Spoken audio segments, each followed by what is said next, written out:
근데 이제 예수님이 왜 이런 말씀을 하셨고, 그 성경에서 정말 성경에서 말하는 건 뭔가, 이런 것들을 조금 더 고린도전서 7장을 통해서 말씀을 드려보려고 합니다. 고린도전서는 사도 바울이 고린도 교회 교인들에게 쓴 편지죠. 어떤 이슈도 있었어요. 그래서 이제 거기에 대해서 안부도 물을 겸 그 질문과 그 교회에 일어난 여러 가지 이슈를 사도로서 이제 지침을 주면서 이제 굉장히 실제적인 이야기를 이야기하고 있습니다. 굉장히 실제적인 이야기라서 결혼에 관한 이야기도 하고 있습니다. 그 결혼에 관한 이야기가 7장에 나오는데 굉장히 이상해요. 결혼에 관해서 7장 이야기인데 주로 이랍니다. 결혼을 별로 장려하지 않아요. 결혼하는 거 정말 잘 됐다 그런 게 아니라 차라리 결혼하지 않는 게 사실 더 좋은데, 이런 이야기입니다. 결혼을 한다 해도 죄는 아니다, 이런 이야기예요. 여러분 이거 7장 읽다 보면 굉장히 이상합니다. 7장 8절에서 9절 이랍니다. 결혼하지 않은 남자들, 싱글 남자들 혹은 과부들에게 말합니다. 나처럼 그냥 지내는 것이 그들에게 좋습니다. 사도 바울은 지금, 사도 바울은 평생 독신이었든지 아니면 결혼했는데 예수님 믿는 것 때문에 이혼을 당했든지, 이렇게 이제 학자들이 생각하고 있습니다. 근데 현재는 싱글이에요. 어떤 이유든지. 그러니까 나처럼 그냥 지내라, 결혼해서 하나님 축복을 누리고 살아라, 이 이야기가 아니에요. 그런데 그러나 절제할 수 없거든 결혼하십시오. 욕정에 불타는 것보다는 결혼하는 게 낫습니다. 이 분위기가 어떻습니까? 결혼하는 축복에 결혼해야지 라기보다도 못 찾겠거든 결혼해라, 뭐 이런 식의 이야기잖아요. 그러면서 28절에 결혼을 한다 해도 죄를 짓는 것은 아니다, 뭐 이런 이야기를 하고 있습니다. 아니 이거 되게 이상하네. 왜 이렇게 얘기하지? 전통적으로 하나님께서 가정을 축복이라고 생각하시고 뭐 이랬는데 왜 그렇지? 자기가 결혼 안 했으니까 그런가? 뭐 이런 생각을 해봅니다. 근데 이제 그 7장 부분을 또 찬찬히 읽어보면 이런 이야기를, 내가 이런 말을 하는 이유는 라고 설명합니다. 하는 이유는 굉장히 현실적이에요. 결혼을 하면 우리가 결국 우리가 부른 모든 찬송가 가사나 우리가 성경에 있는 고백처럼 우리의 유일한 하나님, 신은 하나님 한 분, 우리 하나님 한 분이라는 것은 우리 마음과 뜻과 정성을 다 바쳐서 드려야 할 대상은 하나님 한 분, 뭐 이런 뜻이잖아요. 그런데 현실적으로 결혼하신 분들은 가정을 돌봐야 되잖아요. 가정을 돌보는 게 뭐 머리로 나오는 겁니까? 제가 오늘 칼럼도 좀 그냥 재밌게 쓰려고 이제 썼는데, 음식 하나 끝난 게 뚝딱 나오는 게 아니죠. 물론 전화해서 오고 나면 나오는 거지만 그런 거 말고 우리가 음식 차리려면 뭐 장 보고 뭐 하고, 이게 시간과 에너지와 생각이 얼마나 많이 들어가고, 그러니까 자녀를 돌보는데 뭐 학원을 보내고 학교를 하고 지나가, 이게 얼마나 생각이 들어가고 애를 써야지 뭐가 되는 거잖아요. 이제 그런다 이거죠. 부부관계도 있고 부모님과 자녀관계. 그러니까 마음이 분산될 수밖에 없지 않느냐, 이런 얘기죠. 그러니까 사도 바울 입장에서는 이렇게 되는 거예요. 사실은 결혼을 하면 좋은데, 결혼하면 어차피 마음이 분산되고 나눠져서 에너지가 나눠지는 것이 좀 아깝지 않느냐, 뭐 이런 식으로. 그것보다는 정말 우리 마음은 하나님께 이거 아니냐. 그래서 이렇게 표현합니다. 35절에 여러분들이, 내가 이렇게 말하는 이유는 여러분들이 품위 있게 살면서, 이 품위가 뭐 교양과 품위 이런 뜻은 아닙니다. 이게 좀 너무 좀 관념적인 표현인데 핵심만 기억하면 제가 말씀드릴게요. 그러면 읽어보면 품위 있게 살면서 마음에 헛갈림 없이 오직 주님만을 섬기게 하려는 것이다. 내가 왜 결혼을 할 수 없으면 할 수 없이 해야 되겠으면 해라, 근데 안 하는 게 좋다, 이런 것은 시편 100일서인 것처럼 하나님은 결혼의 축복이고 뭐 이런 것들을 부정하는 뜻이 아니라, 그럼 당연히 있지만 현실적으로 결혼하면 시간과 마음과 에너지가 우리가 다 하나님께 드리는 것이 참 좋은 건데 나눠줄 수밖에 없고, 당연히 또 그렇게 해야 되잖아요. 시간을 드려야 되잖아요. 그런 얘기시죠. 이게 이제 뭐 품위 있게 살면서 마음이 헛갈림 없이 죽는데, 이렇게 저는 이 한마디로 기억합니다. 영어로 좀 기억합니다. Undivided devotion to the Lord. 우리 마음이 하나님께, 우리 devotion이면 경건, 우리 마음 충심, 뭐 이런 것이죠. 뭐 남녀관계할 때는 순결, 뭐 이런 거, 그런 마음을 하나님께 드리는데 다른 데 나눠주지 않는 것. Undivided devotion 내 마음을 온전히 주님께만 드리는 것. 근데 가정생활하는 사람은 그건 현실적으로 불가능하잖아요. 중심을 다해서 자녀를 돌봐야고 부모를 돌봐고 내일은 뭐 직장생활 해야만 되는 거잖아요. 그러니까 그런 면에서 내가 하는 거다. 그렇다고 해서 이거를 가정을 파괴하고 교회만 오라 그런 얘기를 하는 게 아니죠. 내가 이런 얘기 하는 취지는 그런 거다 라는 이야기를 이제 7장 하고 있습니다. 그런데 그 이야기보다 더 밑에 이유는, 그런 이야기를 더 근본적인 이유는 7장 29절에 이렇게 이야기하고 있습니다. 먼저 말씀드리면, 그렇게 사도 바울이 하는 근본적인 그런 감이 좀 굉장히 아리까리하고 파괴적이기도 하고 좀 위험하다고도 볼 수 있는 그런 이야기를 하는 이유는, 이 세상의 법칙과 질서는 사라질 때가 오기 때문이다. 가족제도도 이 세상의 법칙인데 이게 영원히 우리가 살다가 죽을 때까지 가족 안에 있겠지만 죽음 후에 영원한 세상에까지 영원히 되는 것은 아니기 때문이다 라는 얘기를 합니다. 그러면서 7장 29절에 이런 얘기를 합니다. 형제자매 여러분, 내가 말하려는 것은 이겁니다. 포인트가 이겁니다. 때가 얼마 남지 않았습니다. 이제 새로운 때가 올 텐데 예수님 다시 오시고 이 세상이 지금 현재 우리가 살아가고 있는 이 모습과는 완전히 새롭게 되는 새하늘과 새 땅의 때가 올 텐데, 그 말씀입니다. 때가 얼마 남지 않았으니 이제부터 여러 가지 일이 됩니다. 이제부터 아내가 있는 사람은 없는 사람처럼 바랍니다. 아내가 있어서 이제 여러 가지로 너무나 행복해, 아내가 있으면 세상에 하나도 없어, 그런 사람은 아내가 없어도 난 주님만 행복해 이렇게 살 수 있는 사람이 되어야 된다, 그런 뜻이겠죠. 아니면 또 반대로 아내 때문에 난 너무나 골치 아파 속썩, 내가 결혼을 잘못했나봐 이렇게 속삭이는 것도 아내 없는, 이거 아니네, 더 이상 이런 검거리가 없네 등등 여러 가지면 될 수 있어요. 우는 사람은 울지 않는 사람처럼 하고, 우리가 이 세상에 사는 우는 많은 이유가 이 세상의 현실 때문에 그런 거 아닙니까? 갑자기 내가 죽을 병이 걸렸다, 자식은 살아있고 마누라는 먹이 살렸는데 난 어떻게 살까? 죽음 이후에는 울 이유가 아니라는 것이죠. 또 뭐 속상한 일이 생겨서 막 우는데 하나님의 세계에서는 그는 울 이유가 되지 않는 것이죠. 또 기쁜 사람은 기쁘지 않은 사람처럼 하고, 이게 잘 돼가지고 내 세상에 이제 내가 여행이 없다, 너무너무 행복하다, 나는 이제 됐다, 내 평생 이제 나 이걸로 그냥 됐다 하는데 그 세상에 있는 것들은 다 의미 없고 필요 없는, 사라지는 그때가 올 것이다. 무엇을 산 사람은 그것을 가지고 있는 사람처럼 하고, 세상을 이용하는 사람은 그렇게 하지 않은 사람처럼 하도록 하십시오 하면서, 왜냐하면 이 세상의 형체는 사라집니다. 이 세상의 형체는 언젠가는 사라집니다. 여기서 이 세상의 형체는 우리가 말하는 그냥 물리적인 어떤 형체, 뭐 강대상은 이렇게 네모나게 생겼고 이런 형체만이 아니라, 이제 헬라어가 스케마라는 단어인데 유행이라고 번역되기도 하고, 존재 방식 이렇게 뜻이 되고, 일처리 방법 이런 뜻이 됩니다. 그러니까 우리가 생각하면은 우리가 지금 이 세상에서 살아가고 있는 어떤 방식들이 있잖아요.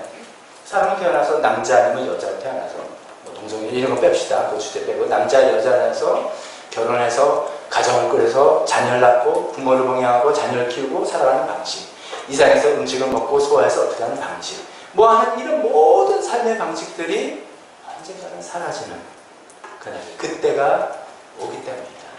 가족은 이 세상에서 가장 중요한 단위, 가장 우리에게 행복을 주는 단위, 우리 가장 필요한 단위, 가장 소중한 단위, 그 어떤 것도 건드릴 수 없는, 그 어떤 것도 우선하는 이 세상에서 그런 단위 있지만, 그것이 영원한 게 아니기 때문에, 이게 천국에서 새하늘 새 땅까지도 영원히 되는 것이 아니기 때문에 하나님의 초청에는 뒤진다. 예수님의 제자 되는 데는 뒤지는 것이고, 이런 모든 곳에는 더 우선되는 하나님의 세계가 있다라고 말씀하시는 것이죠. 가족 제도가 바뀐다. 이거 우리가 상상이 됩니까? 그럼 우리가 평생 가족 안에서 태어났고, 가족 안에 살아왔고, 가족과 함께 살고, 죽을 때 가족이 나를 떠나보내는 건데 가족 제도가 없다는 것이 좀 상상이 안 될지 모르지만, 또 우리 역사를 통해서 이렇게 생각해보면 뭐 그렇죠. 한때 대부분의 나라가 왕정이었어요. 나라는 것은 어떤 왕이나 절대 권위자가 있고 그 밑에 신앙, 뭐 백성 이런 개념이 있는데 지금은 거의 없죠. 예를 들어 중국 같은 경우, 중국이야말로 전 세계에서 가장 강력한 왕조 국가 중에 하나였죠. 중국이. 그랬는데 지금은 그와 정반대 사회주의 공산주의 국가 있는 거 보면은 인간의 어떤 제도들도 우리 인간의 역사 내에서도 다 바뀌는 거예요. 가족제도, 옛날에는 전부 다 대가족제도, 대부분 3대 같이 사는 집안. 지금은 핵가족, 더 나가서 1인 가구. 다 바뀌어가는 시대가. 1인 가구가 뭐 거의 이제 절반을 차지하게 되는 그런 시대가 됐습니다. 그러니까 그런 걸 통해서도 보면, 아, 정말 이 세상의 존재 방식, 이 세상의 일처리 방식, 이 세상의 형체라고 하는 것 바뀌는구나. 우리는 지금 우리 현실 세상에서, 이 세상, 육신의 세상에서는 가족이 중요한 거지만, 그런 영혼의 관점으로 정말 보고, 우리가 신앙생활 한다는 건, 하나님 믿는다는 것은 하나님 앞에서 그 영혼의 시각을 갖게 됐다는 거 아니겠습니까? 그러니까 지난주에도 우리가 성공한 인생, 예수님 믿고 하나님 자녀였으면 이미 성공한 인생이다 라고 우리가 강력하게 선언할 수 있는 것도 그런 영혼의 시각이 생겼기 때문이지 않습니까? 그렇게 볼 때 가족보다 더 중요한 게 있다. 가족보다 더 중요한 그런 의미에서 사도 바울이 그런 얘기를 하는 것이고, 예수님께서 그런 얘기를 하시는 것이고, 그렇기 때문에 가정은 절대로 우상이 되어서는 안 되는 그런 것이죠. 여러분, 천국에 가면 가족들 다 만나실, 어떨 것 같아요? 천국에 가면 여러분들의 가족, 남편, 아내 다 알아보시고 만나실 것 같으세요? 어떻게 될 것 같으세요? 다 알아볼 것 같습니다. 왜냐하면 우리가 지난번에 천국에서 한번 공부할 때도 나라는 정체성은 영원히 지속되는 것입니다. 그렇지만 천국에 갔더니 또 이 사람이랑 결혼해서 내가 산다. 그건 아닌 것 같아요. 천국의 세계에는 하나님만이 유일하신 아버지. 더 이상 박씨, 김씨, 최씨 이런 게 아니라, 더 이상 미스터 스미트 뭐 이런 게 아니라 하나님만이 유일한 아버지. 우리가 한 분 하나님 아버지를 모시는 모두가 가족이고, 예수님만이 우리의 신랑이자 남편. 남성인 저로서는 이해하기가 조금은 어렵지만 이 세상의 존재 방식 때문에 그런 것이죠. 그렇지만 예수님만이 유일한 신랑이자 남편이시고, 모든 천국에 온 하나님 뜻대로 행해서 천국에 와 있는 모든 사람들은 다 그 예수님의 아내이자 부인으로 살아가는 그런 대가족을 이루는 그런 세계가 천국의 세계를 할 때, 우리 육신의 가족은 거기서는 없어집니다. 거기는 의미가 없고, 옛날에 어쩌면 옛날에 저 사람이 내 와이프였어, 그렇게 생각할 수는 있을 거예요. 정체성들이 있으니까. 그건 뭐 제 유추입니다. 저 잘 모릅니다만 제 생각은 성경을 생각해요. 그렇지만 여기 있는 이 가족, 우리 김씨 가족, 박씨 가족 그대로 천국 가서 더 영원 불변 살고 지고 아닐 거라는 거죠. 그런 영혼의 시각으로 볼 때 이 세상에서만 존재하는 가족, 그러나 여기는 굉장히 의미 있고 굉장히 귀하고 하나님의 축복이고 우리의 기쁨이 있고 보람이 있고, 그래서 제일 많은 관심과 땀과 에너지를 쏟아 넣어야 되고 하는 것이죠. 나는 이것이 우상이죠. 하나님보다 앞서서. 하나님 이것을 키워주는 것이 하나님이 있는 유일한 이유입니다. 절대로 안 돼요. 왜냐하면 이것은 사라지는 것이기 때문에. 그런 맥락에서 우리가 생각해 봐야 되겠습니다. 그럼 마지막 세 번째, 그럼 가족은 나한테 어떤 의미냐.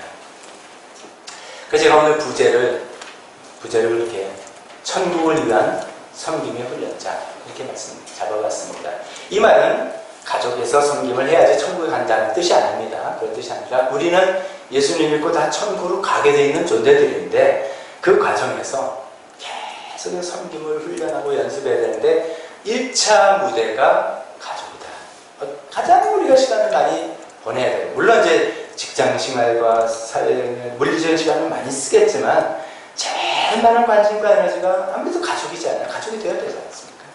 근데 그 안에서 섬김으로 훈련하고 나 자신의 인격이 둬야 되고 하나님만을 바란다는 게 무엇인지를 배워날 거고 이런 것이죠. 뭐 다 여러분들이 공감하시는 그런 걸 겁니다.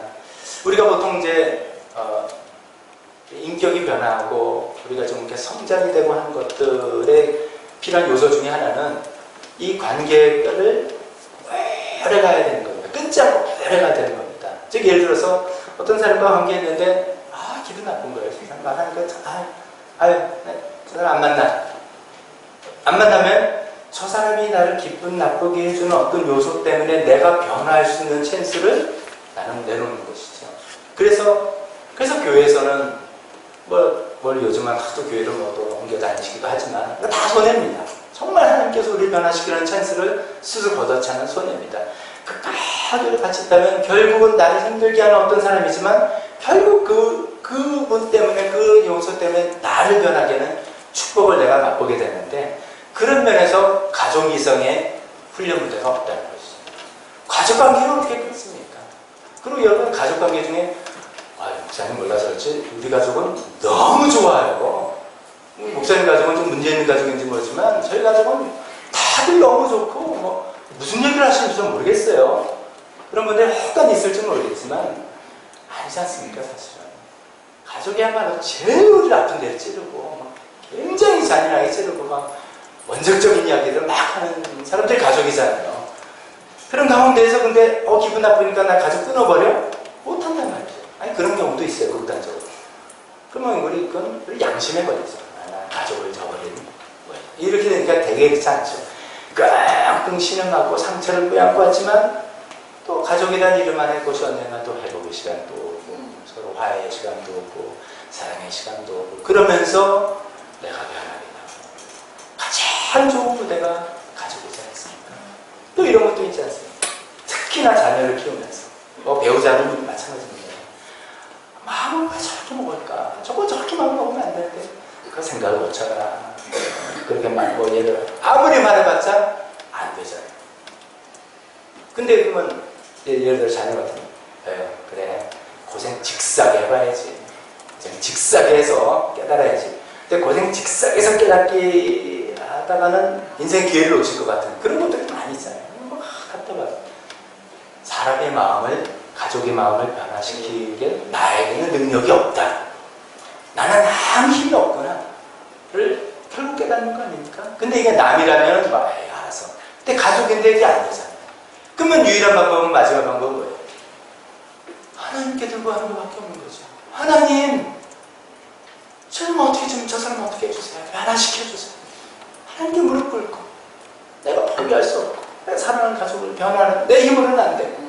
그러니까 하나님께 무릎 꿇고 기도하는 우리가 솔직히 제가 아까 처음에는 우리 기도 제목이 가족만 있으면 안 됩니다 하지만 가족 때문에 기도하는 게 대부분 아닙니까?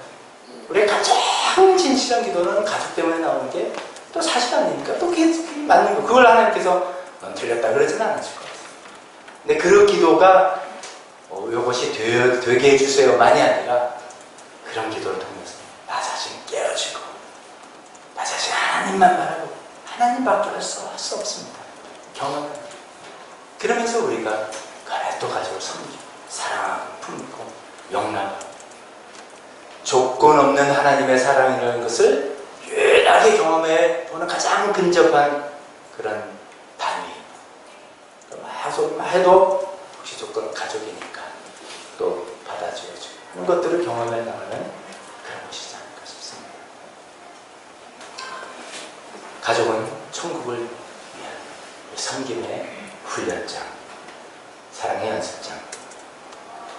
어쩌면 이렇게 이게 이제 마지막 말씀입니다. 이게 어떻게 보면 이제 예수님 말씀과 사도 바울의 이야기와 또 앞에 우리 현실과 생각은 한극단이에요. 어떻게 보면 이제 사도 바울의 고린도서 7장을 들으면은 가족 그런 거네. 어차피 이 세상에서는 그런 거고 나는 영원히 살 거니까 천국 가서까지 같이 갈 사람이 아니네. 그럼 내가 그렇게 신경 쓸 게 없네. 여러분 혹시 오늘 저의 설교를 이렇게 듣으면 제가 설교 잘못한 겁니다. 그런데 전혀 안 합니다. 근데 반대로 하나님 축복하시니까 가족이 참 인생의 전부고 이것도 아니다는 것이죠. 그럼 이 중간선에서 우리가 잘 이 중간을 잡아 나가는 것이죠. 근데 가족의 사랑은 우리 본능이라서 신경 안 쓰면 이 우상 쪽으로 가기가 쉽죠. 본능이라서. 그리고 세상 다 그렇잖아요. 다 이제 일부 하면은 자녀들이 어떻게 되나 이게 제일 잘한 것이잖아요. 자기가 잘 된 것보다 자녀가 잘 돼서 더 기쁘고 그래서 그게 자기가 아무리 잘 돼도 자녀가 잘못되면 인생은 뭐 좀 실패한 것 같고 뭐 이런 생각이 드는 가족이 하는 것이 자기 인생의 성공 여부를 잣대가 되는 것 등등 이게 너무 큰 거기 때문에 가만 놔두면 이건 이쪽으로 가게 됐습니다. 그렇기 때문에 자꾸만 성경에서 우리에게 주시는 시각과 관점과 하나님의 뜻을 자꾸만 붙잡으면서 이 중심을 잡게 되는 것이다. 그래, 하나님 말씀 보니까 결국 그런 거구나. 천국에서는 모두가 한 가족이고 내가 이 가족 그런 건 아니구나. 그렇지만 하나님께서 이 땅에서 나에게 주신 귀한 가족 정말 마음과 정성과 힘을 다해서 섬기고 정말 사랑하고 애쓰고 이래야 되는구나. 이 중심을 계속 잡아가는 것이죠. 어쩌면 이제 뭐 이렇게 생각하는 게 도움이 될지도 모르겠습니다. 여기 있을 때 내가 최고를 잘해줄게. 제가 이제 무슨 뜻인지 좀 전달 좀 안 된 것 같습니다. 어차피 천국 가면은 우리는 이런 사이 아니니까. 그런데 여기 있을 때는 최고로 잘해줄게. 천국에서는 아니니까 괜찮아. 그럼 우리 마음에 뭐 여러 가지 복잡한 생각이 있어도 여유가 있게 해나갈 수 있습니다. 또 달리 생각하면은 가족이 나의 섬김의 훈련장이기 때문에 여보 당신 때문에 그래도 당신 덕분에 내가 사람이 되는 것 같아. 당신과 살면서 이런 일을 겪으면서 안 맞는 거 맞춰나가고 애쓰고 막 하면서 그래도 내가 사람이 되어가는 것 같아. 자녀들 때문에 자녀들 덕분에 내가 그래도 인간 되고 내가 그래도 어른이 되어가는구나. 내가 정말 부모가 먼저 배워나가고 이런 것들을 우리를 정말 연습해야 하는 훈련장, 연습장 아니겠습니까? 그렇지만 또 이것이 우리 인생의 전부는 아니에요. 우리 인생이라 생각할 때 우리 인생이라는 것은 절대로 이 세상의 인생이 전부가 아니기 때문이죠.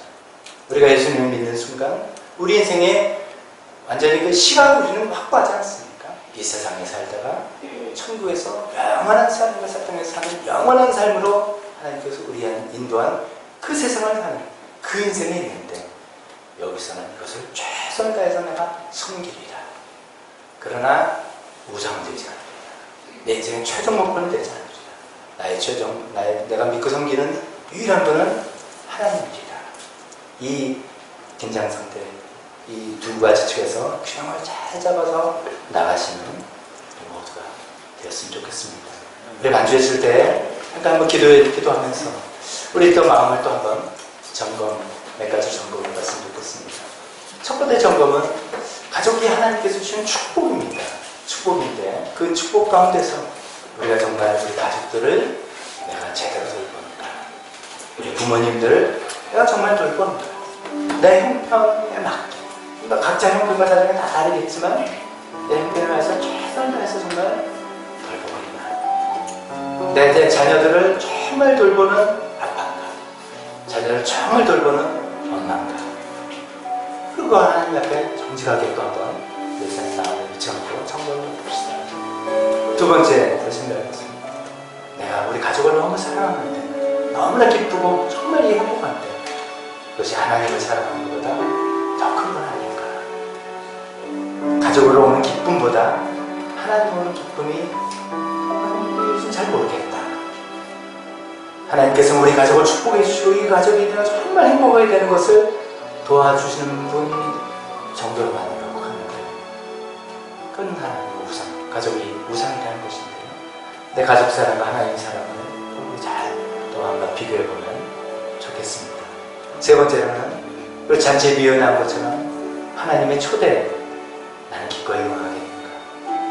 우리가 이 세상 가족이 가장 중요하고 가장 우선이라고 생각하는 그런 삶을 살게 되는데 어쩌면 하나님께서 가족보다 더 큰 초대를 하시고 그것이 구원의 초대이고 또 하나님의 어떤 사역을 초대이고 하나님께서 어떤 일을 우리에게 맡기심에서의 초대일 텐데 그런 것이 있을 때 나는 거기 기꺼이 응할 수 있는 그런 사람이다.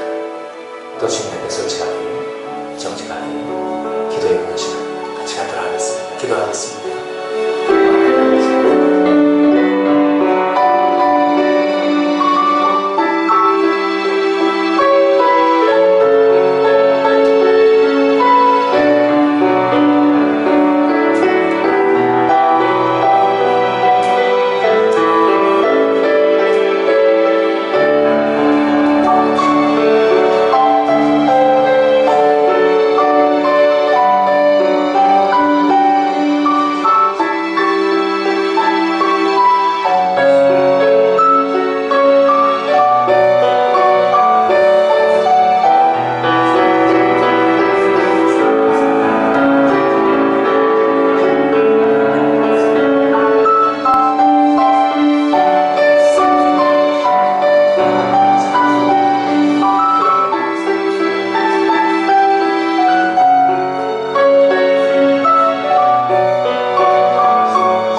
이렇게 정말 행복 가운데 살 수 있게 된 걸 감사드립니다. 하나님, 그러나 어쩌면 하나님의 사랑과 축복에 우리가 너무 지나치면 또 그것이 우상이 된다는, 가정 말고도 여러 가지가 다 그렇게 된다는 것을 우리가 하나하나 살펴봤는데, 가족도 역시 그렇게 될 가능성이 너무나 많은 것을 또 우리가 알고 있습니다. 하나님 아버지, 예수님의 말씀과 고린도전서 말씀을 통해서 보면 하나님, 이 가족이 어떤 것인지, 이 가족이 어떤 위치에 차지하고 있어야 되는지, 우리 가족의 영혼의 관점에서 볼 때는 어떤 위치에 있는지를 우리가 생각할 때, 하나님의 가족이 하나님 축복이지만, 하나님 선물이지만, 그래서 우리가 최선 다해서 돌보고 애쓰고 섬겨야 되는 거지만, 우리가 가장 높은 자리, 가장 중요한 위치를 차지하는 것은, 하나님보다 높은 위치를 차지하는 것은 아니기를 우리 마음속에 다시 한번 다짐해 봅니다. 하나님 아버지, 그것을 다짐하면서 동시에 또 현실로 내려와서 우리 가정을 최선을 다해서 섬기고 돌보는 데서, 그러면서 주님, 이 가정이야말로 하나님 우리를 연단하고 우리를 다스리는, 우리를 훈련시키는 하나님의 훈련장인, 섬김의 사랑의 훈련장인 것을 기억하면서, 내가 그냥 부모로서 최선을 다하고 자녀로서 세상을 살아가는 어떤 수고와 부모의 책임 정도가 아니라 하나님께서 우리를 다스리고 연단하시고 만들어 나가시는 그런 훈련 장소라는 생각을 가지고 최선을 다해서 하나님의 도움으로 이 일을 해나가는 저희 모두가 되기를 간절히 소원합니다.